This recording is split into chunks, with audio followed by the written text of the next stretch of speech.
Hello, year ones. We're going to carry on with our artwork that we had started last half term, and we're going to look at some designing work today of a 3D sculpture, which I know we have done some work on before.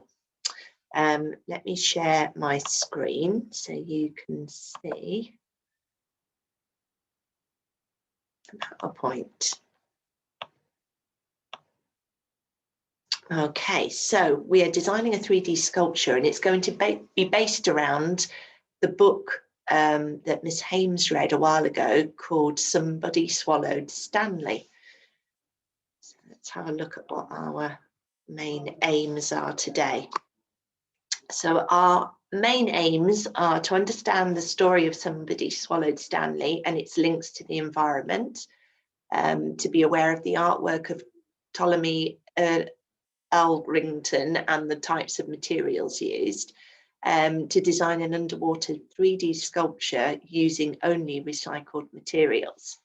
So that's what we're concentrating on today. Let me go back.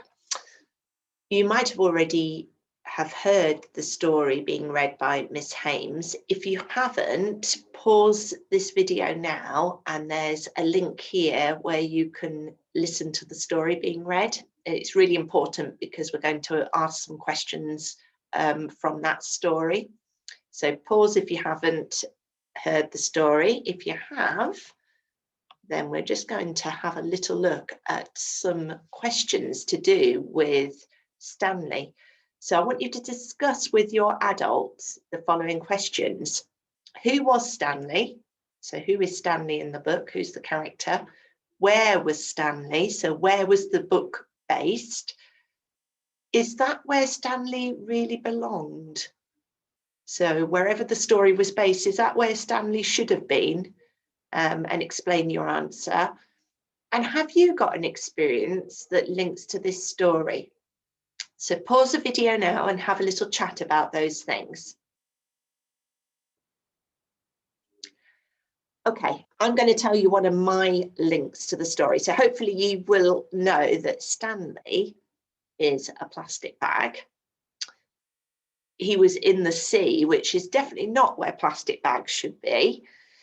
And he'd been picked up by different wildlife and ended up on an island actually at the end, didn't he?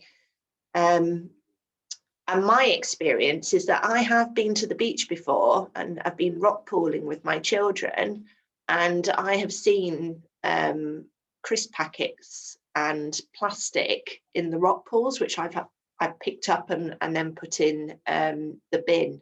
I wonder if you've got any links to the story. Hopefully you've discussed that. Okay, we're going to have a little look at an artist. He's actually a British artist called Courtney-Hale, and he is an artist that works in Brighton. He was born in the southwest. He was actually brought up in the north, but he now lives in Brighton, and he specialises in sculpture work. And we're going to have a little look at some of his work and some examples. I want you to think about what material has been used to make these sculptures. So these are all sea creatures. What material has been used? Turn to your adult now and tell them what material you think has been used for these sculptures. So hopefully you realise that it is metal. Now, it's not just any old metal. He's actually used a specific object to create these designs. So I wonder where the metal has come from. What object did it used to be? Have a little think with your adult now.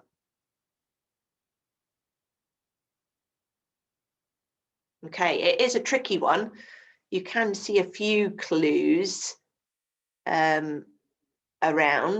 They've actually been made out of hubcaps that you find on the wheels of cars or vans.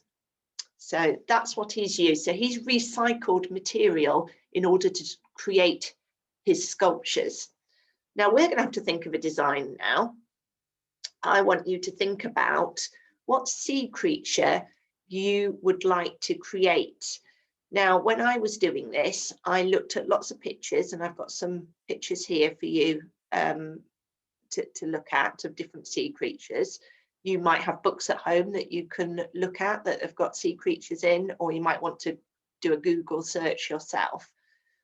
I looked at these, but I also looked at the materials that I had in my house at the time. So I had some recycling boxes and packaging, and I laid that out on the table in front of me, and then looked at these pictures and thought, what could I create, rather than just thinking I'm going to do this and then not have the materials to do it. So you might need to do the same. You've then got a design sheet.